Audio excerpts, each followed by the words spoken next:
22페이지. 화자는 표면을 보면은 그 나라가 나오니 어디니? 내가 사는 데서 나니까 화자가 나가지.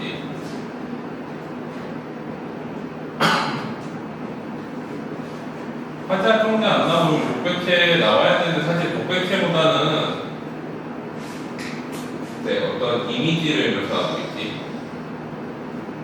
산의 이미지에서 묘사하는 게 더 많아. 바라보는 대상은 산이지.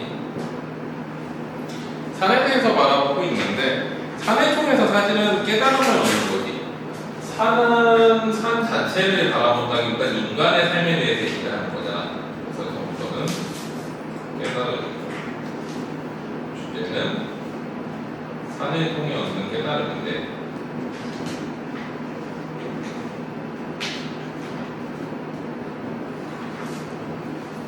어떤 깨달음인지 한번 보자. 자, 이상하게도 내가 사는 데서는 새벽녘이면 산들이 학처럼 날개를 쭉 펴고 날아서 화유법이지. 그림자가 지는 거 얘기하는 거야. 종일토록 먹도 않고 말도 않고 업됐다가는 해질 무렵이면 기러기처럼 날아서 틀만 남겨놓고 먼 산 쪽으로 간다. 왜 그래? 이 어두워지니까 산의 모습이 사라지는 거를 이렇게 표현을 한 거지, 화유법으로. 그리고 먹도 말도 않고는 이게 의법이지. 말도라는 건 사람의 특성이지. 산은 날아도 새송이나 꽃잎 하나 다치지 않고 짐승들의 굴 속에서 한 줌 도랑기에 들썩거리지도 않고 이제 짐승들의 어떤 보금자리가 내주는 거지. 새나 벌레 짐승들이 놀랄까봐 지구처럼 부동의 자세를 떠간다. 그럴 때면 새나 짐승들은 기분 좋게 업돼서 사람처럼 자라나는 꿈을 꾼다. 산이 날 것을 미리 알고 사람들이 자라나면 언제나 사람보다 앞서가다가도 고달프면 휘란 듯이 경답게 서서 사람이 오래 있다가 같이 간다. 산은 기본적으로 어떤 짐승들한테는 보금자리를 주지.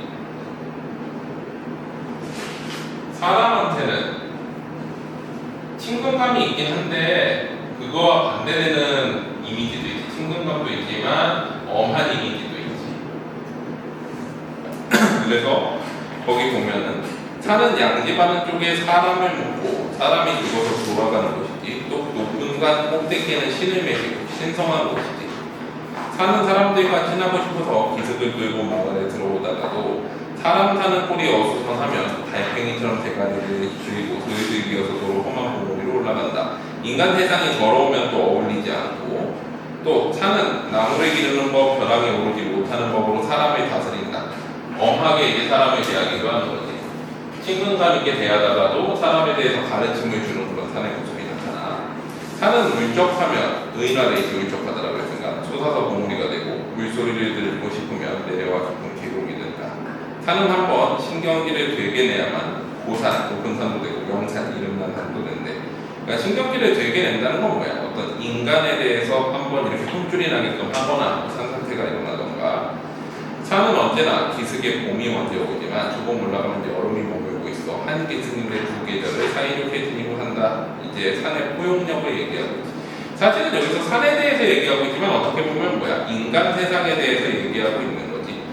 산은 어떤 포용력을 가지고 있지만 인간에 대해서는 어때? 엄하게 다스리기도 한다는 거지. 인간이 혼탁한 모습을 보이면. 그래서 사실 산을 통해 가지고 어떤 거야? 인간 세상에 대한 깨달음을 얻고 있는 거지. 인간 세상은 혼탁하기도 하고 또 어떤 인간 세상에 대한 친근감 같은 것도 느껴지고 이런 여러 가지 모습을 산을 통해 가지고 얻는 거지. 산은 그래서 일종의 매개체 역할을 하는 거지. 인간 세상을 바라보기 위한 매개체 역할을 하고 있는 그런 내용이라고 보면 되지. 자, 그 다음에 또 뒤로 가보자.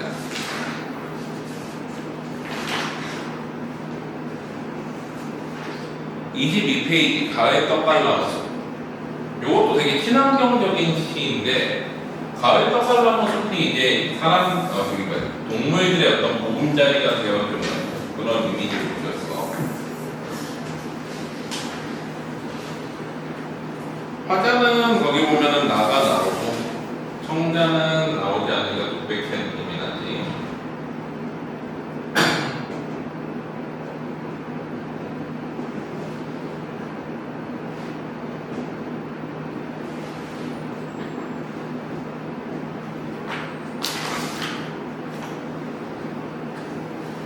바라보는 대상은 가의 떡갈나무 숲.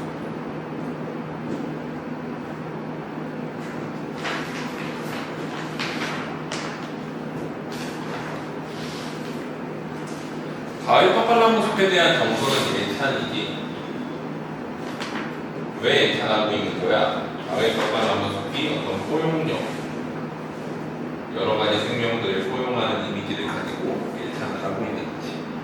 그래서 여기에 대해서 또 모두 느껴 이 가을 떡갈나무 숲한테서 내가 위로를 받기도 하지.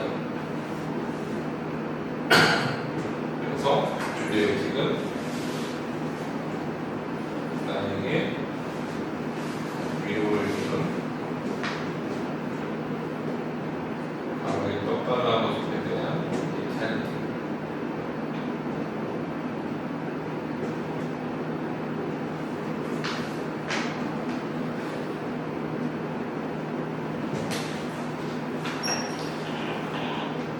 자, 떡갈나무 숲을 걷는다. 현재법으로 썼지. 현재형 선언어이 떡갈나무 잎은 떨어져 너구리나 오소리에 따뜻한 털이 되고 아니면 쐐기집이나 지난 여름 풀 아래 자지러지게 우거대던 벌레들의 아래 다 보금자리가 되어주는 거지. 안식처가 되어주고 이 숲에 그득했던 풍뎅이들의 홀예 그 눈부신 날개짓 소리 눈부신 날개짓 소리 청각의 시각까지 들릴 듯한데 이건 어때? 계절의 변화가 나타나지. 여름철에만 한창 이제 풍뎅이들이 살던 때가 지나서 텃새만 남아 산 아래 콩밭에 뿌려둔 노래를 쭈아. 노래를 쫀데 청각의 촉각가이고 뿌려둔 노래라고 했으니까 청각의 시각하지. 아름다운 목청 밑에 갈무리한다. 나는 떡갈나무 숲에서 노루 발자국을 찾아보는데 그러나 벌써 노루는 더 깊은 골짜기를 찾아 겨울에도 이제 파릇한 산울림 이것도 청각의 시각하지. 떠내려오는 골짜기를 찾아 떠나갔다. 그럼 어때? 여름이 지나고 지금 겨울로 가고 있는 중간 단계인 거지. 계절 자체가 이제 가을인 거야. 그래. 가을 떡갈나무 숲이라고 나왔잖아. 나는 등벌에 앉아 하늘을 본다. 하늘이 깊숙이 숨을 들이켜 나를 들이마신다. 내가 하늘을 들이마시는 건데 하늘이 나를 들이마신다고 했으니까 주객전도지. 가을의 이제 모습들을 이렇게 표현했는데 여름의 생명력이 되게 많았던 떡갈나무 숲이 지금은 이제 좀 어때? 휑한 느낌이 들기는 하지만 거기에서 내가 이제 생명력을 느끼고 위로를 받는 그런 상황인 거지. 나는 가볍게 오늘 밤에 이 떡갈나무 숲을 온통 차지해버리는 별이 될 것 같다. 무라이케지 대상과 내가 하나가 되어버리고 떡갈나무 숲에 남아있는 열매야. 열매는 여기서 이제 어미의 사랑을 나타내. 어느 산짐승이 혀로 핥아보았을까? 뒤에 오는 제 새끼를 위해 남겨놓았을까? 그 순한 산짐승의 닭고기처럼 까맣다. 나는 떡갈나무에게 외롭고 쓸쓸하다라고 여기 화자의 정서가 직설적으로 표현되지. 외롭고 쓸쓸하다라고 중얼거린다. 그러자 떡갈나무는 슬픔으로 고운 내 발등에 잎을 떨군다. 내 마지막 손이야. 뺨에 대봐 조금 따뜻해질 거야. 잎을 떨군다. 의인법을 통해 가지고 떡갈나무에 대한 친근감을 나타내고 무라이체 그러면서 위로를 받고 있는 거지. 그러니까 이 떡갈나무 숲에 대해서 긍정적인 모습들을 쭉 나타내고 그러면서 어때? 내가 거기에 동화되어서 위로를 받는 모습을 나타낸 시야. 자, 그 다음에 또 뒤로 가보자.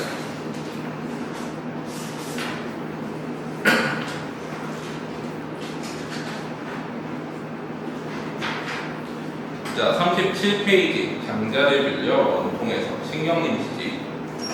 장자는 이제 그 제자백가의 한 사람이지. 그 장자에 나오는 이제 장자라는 이제 철학가의 책에 나오는 내용을 이제 원통이라는 지명이지. 원통은 이제 우리 그 국경이 아니라 그 휴전선 근처에 있는 저기 전방이잖아. 최전방. 그 원통에서 느낀 거를 생각을 한 거지. 화자는 처음에는 어때? 설악산 대청봉에 있다가 그 다음에 어디로 이동을 해? 속초로 왔다가 원통까지 이동하는 공간 이동에 따른 시상 경계가 나타나지. 화자는 나오고 표면에 청자는 나타나지 않으니까 도배체 고백해 있고 화자가 나오고 청자는 표면에 나오지 않고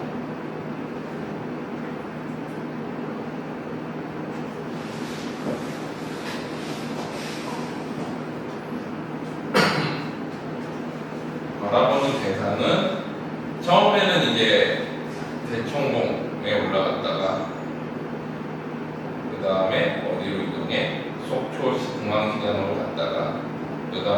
원통으로 왔는데 이게 이제 어때? 장소 이동인 거고 사실은 바라보고 있는 대상은 여기에서 다 뭐를 바라보고 있는 거야? 인간 세상을 바라보고 있는 거지. 정선은 여기에서 깨달음을 얻지. 어떤 깨달음인 거야? 인간 세상은 너무 멀리서 봐도 안 되고 너무 가까이서 봐도 안 된다 라는 거죠. 그래서 주제의식은 뭐야? 이제 인간 세상에 대한 깨달음인데 이 깨달음은 너무 멀리서 봐도 안 되고 가까이서 봐도 안 된다. 무슨 뜻이야? 단순하게 봐도 안 되고 복잡하게 봐도 안 된다.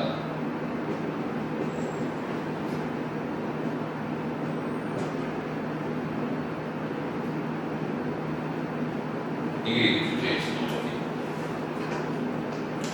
그래서 내용을 보면 설악산 대청봉에 올라 발 아래 구부리고 엎드리고 크고 작은 산들이며 떨어져 나갈까봐 잔뜩 겁을 집어먹고 언덕 골짜기에 달라붙은 마을들이며 아까 크고 작은 엎드린 산들은 화류법이고 달라붙은 겁먹은 마을들은 의인법이지.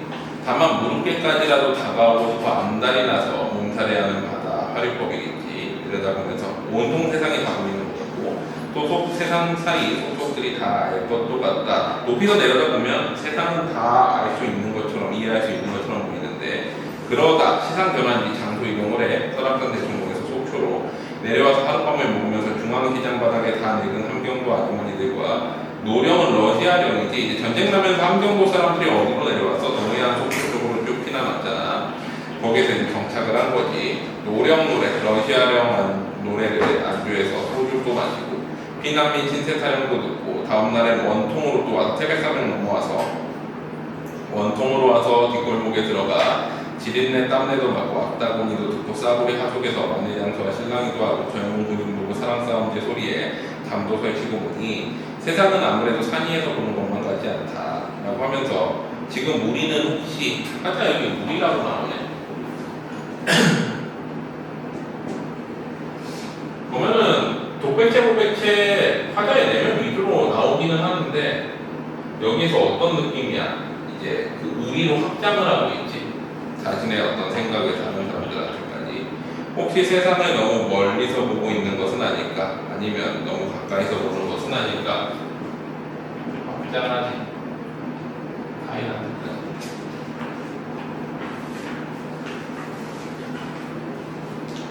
자, 그 다음에 또 뒤로 가보자. 40페이지 나무 속의 물건입니다.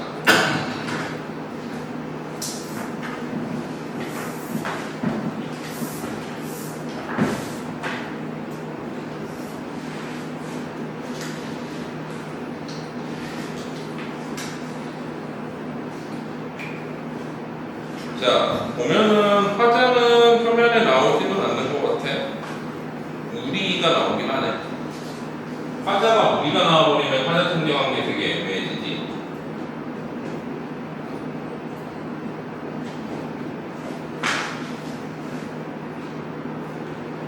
바라보는 대상은 거기에 보면은 뭐야? 감나무를 바라보고 있지.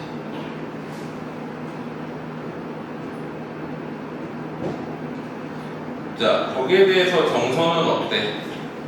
자, 잦은 바람 속의 겨울 감나무를 보면 그 가지들이 가는 것이나 굵은 것이나 아예 실가지거나 우둥지 제일 위에 있는 가지거나 모두 다 서로를 회방하는 법 없이 제 숨결 닿는 만큼의 찬란한 호응을 끌어안고 발을 떨거나 사원거리며 건드리거나 휙휙거리거나 제 깜냥껏 한 세상을 흔들거린다. 모든 가지들이 보면은 이 뻗어나간 방향 자체가 남의 거를 어때? 침범하지 않고 각각의 방향으로 이제 뻗어나가 있는 모습을 보면서 신기해하는 거지. 그러면은 정서는 이제 감탄이지. 감나무를 보면서 느끼는 감탄인 거야. 각각의 가지들이 서로 침범하지 않고 왜 이렇게 잘 살아가고 있을까라고 얘기를 하고 있지. 그 모든 것이 웬만해서 흔들림이 없는 한 집의 주축 같은 기둥에서 동시에서 뻗어나간 게 세상 신기한 일. 이 나무에서 각각의 하나의 이제 그 각각의 가지들이 하나의 동시에서 다 뻗어나가는 게 신기하대. 서로 견제하지 않고 서로 건들지 않고. 더더욱 그 실가지 하나에 조망만한 새의 무게가 둥치를 타고 내려라 칠흑 땅속에 그중 깊이 뻗은 실뿌리의 흑사대까지 미쳐 그 무게를 견디는 힘이 다시 우둥지까지 올려보내는 땅 힘의 배려로 산 가지는 어느 것 하나에라도 어느 쟁바람에도 꺾이지 않는 당참을 보여주는가. 새가 여기 앉으면은 이 새의 무게를 버티는 것은 요 가지 하나가 아니라 이 밑에까지 뿌리까지 이어져 있는 그 무게로 지탱을 하고 있는 거고, 또 역으로 생각하면 이 가지들이 각각 버틸 수 있는 것은 여기에서부터 힘을 받아가지고 할 수 있다라는 감탄과 그 다음에 깨달음이 나타나는 거지. 이 나무에 대한 감탄과 깨달음. 그래서 이거는 다 이 감나무의 모든 가지부터 해가지고 뿌리까지는 다 유기적으로 연관이 되어 있는 거지. 자, 여기에 대해서 깨닫고 그 다음에 뭘 느끼는 거야? 우린 너무 감동을 모르고 살아왔느니 라고 얘기를 하지. 감나무를 보면서 감탄하고 깨닫고 거기에서 이제 감동을 얻는 건데, 감동을 모르고 살아왔다라고 얘기를 하지. 그래서 사실은 여기에서 말하고자 하는 건 이 유기적 연관성, 인간의 삶도 이거와 같다라는 거지. 그러니까 이거를 통해 가지고 인간의 삶을 깨닫는 거지. 아까 산도 어때? 산 얘기를 하고 있는 게 아니라 산을 통해서 인간의 삶을 깨닫는 거잖아.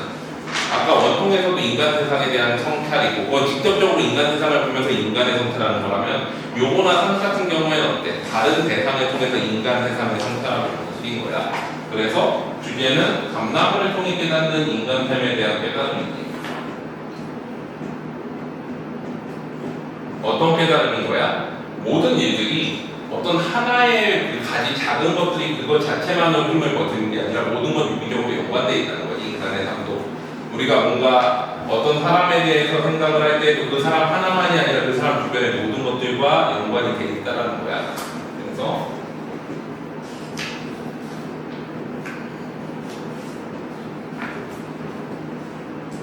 근데 이게 구체적으로 어떤 것이다 라는 언급은 없지. 인간 삶의 어떤 부분이다. 하지만 대체로 인간 삶들이 가운데 인간의 세상이 다 연관이 되어 있다라는 걸 나타내는 것이야.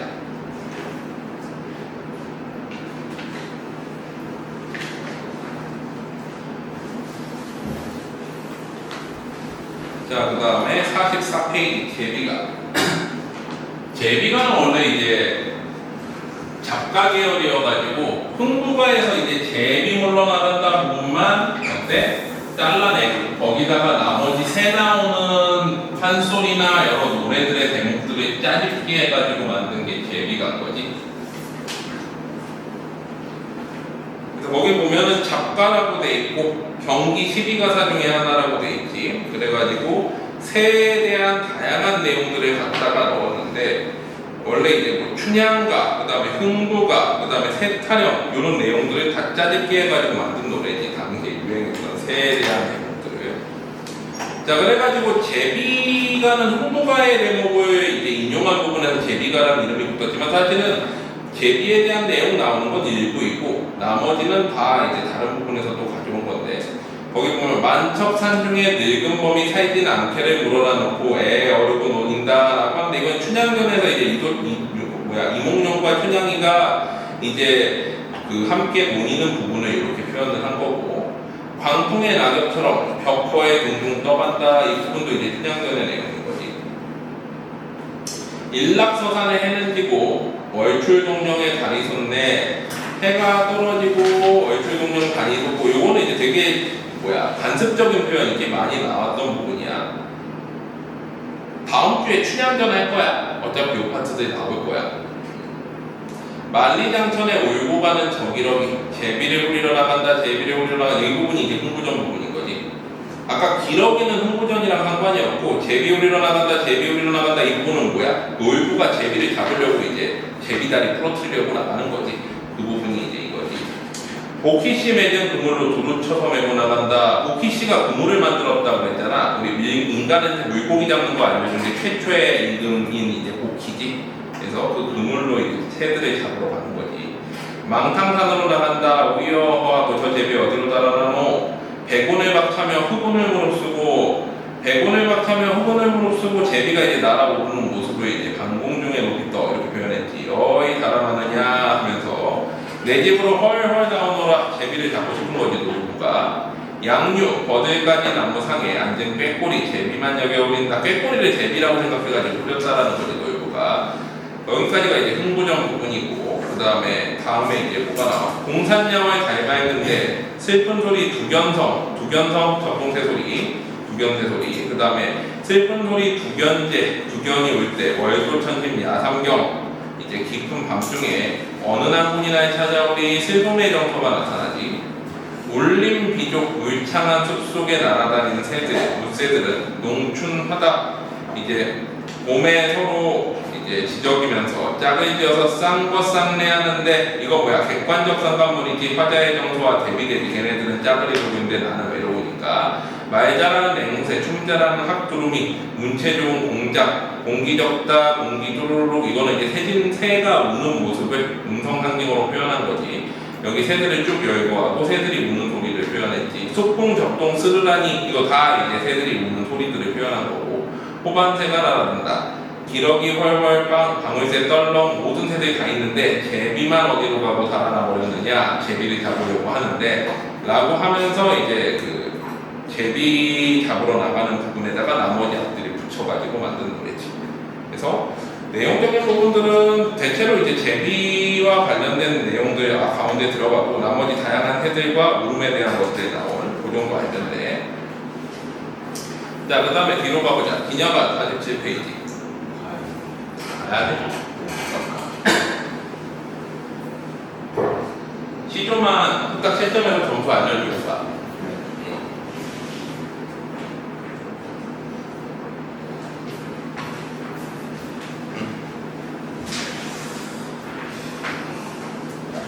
자, 그 다음에 기녀가는 5원 율시지. 율시면 어떻게 돼 있어? 수, 함, 경, 이. 함년 분류됐고, 경전 분류됐고, 대구와 대교를 이루는 게 근체시의 기본적인 개념이지. 요거 율시 딱 지키는 거 근체시라고 그러지. 당나라 때 율격을 정확히 지키는 거야. 근데 여기서 보자. 문자가 뭐야? 류자, 추자, 주자, 유자, 문자는 지켰지.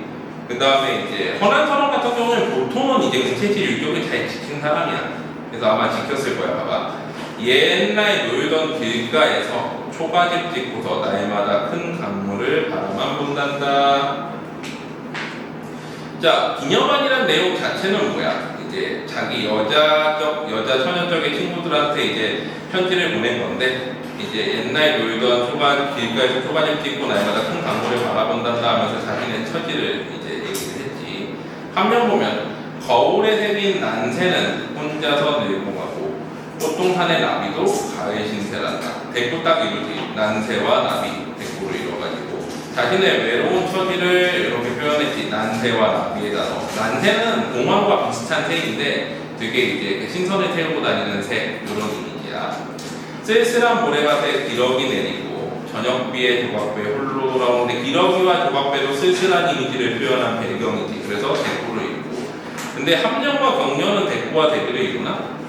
함령과 경련이 대꾸는 이루는 건 맞지. 형태가 비슷하잖아. 그 시의 구성 자체가. 그런데 대조를 이루는 거는 잘 모르겠어. 둘 다 쓸쓸한 내용이 나타나는 건 맞지. 대꾸는 맞는데 대조까지는 아닌 것 같고.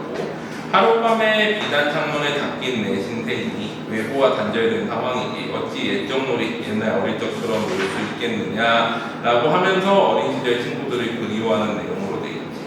자, 그러면은 여기 보면은 전체적으로 정서가 뒤에 나타나는 선경우정 형태라고 볼 수도 있겠지. 직접적인 정서는, 근데 직접적인 정서가 안 나온다.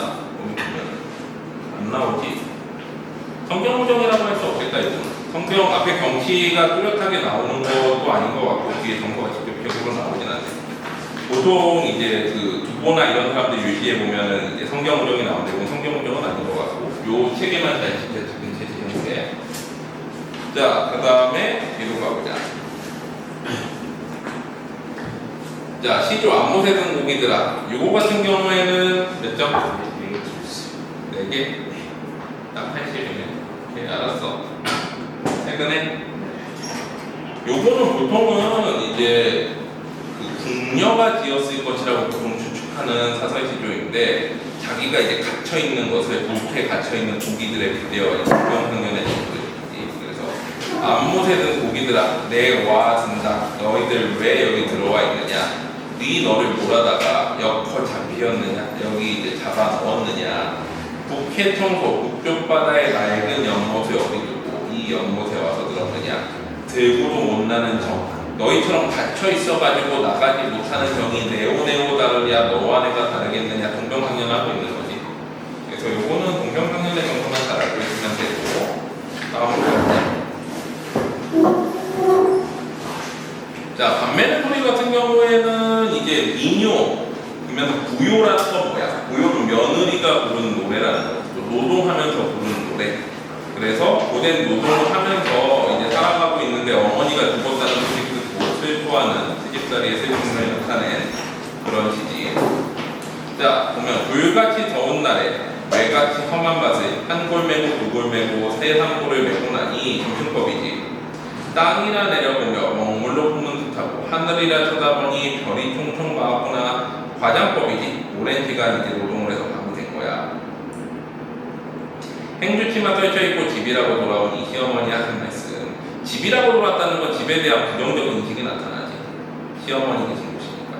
아가가 며느라가 무슨 일로 그렇게 늦었느냐. 친정엄이 죽었다고 보고 왔다. 갑자기 이제 어머니가 죽었다고 비구를 전하지. 자, 그 다음에 중략 파트 등락했는데 이 파트는 그 찾아가도 안 나와. 그 중략 부분이 어디에 해당하는지 반면의 소리를 아무리 민요를 찾아가도 안 나오더라고. 이거는 패스했고. 아이고 답답 그런 말여 살아생전에 못 본 얼굴 뒷세상에 가서 보여 하니 했더니 아마 행산길로 가시는군요. 어머니가 이제 돌아갔다는 거지. 서른둘 행산구나 잠시 조금만 멈춰줘서 어머니 얼굴 보고 싶은 거지. 우리 엄마 얼굴 주검이나 한번 봅시다. 아이고 우리 어머니. 이제 계속 감탄사가 나오지. 영탄적 어조가 나타나. 들은 채도 아니하고 상도꾼 황천길로 가는구나. 그래서 이제 중략 이후 부분은 대체로 영탄적 어조지. 정서가 직접적 나타나는. 자, 그 다음에 그 뒤에 이제 서울 사람들 현대소설 하나 하고 모범동화가 있거든. 이거는 읽어보면 되고. 고전 소설도 대체로 한문 소설에다가 인물에 대한 평전 부분이라서 별로 그렇게 어렵지 않아. 여기 보면은 송경운전하고 그 다음에 역광업전이 나오지.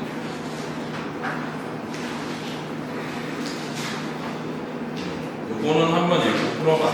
그래서 여기까지 하자. 다음 주에는 이제 춘향전이랑 뭐 이런 거 나가야 되니까 좀 해야 될 게 많을 거야. 일단은 소설은 4편인데 되게 다 짧아가지고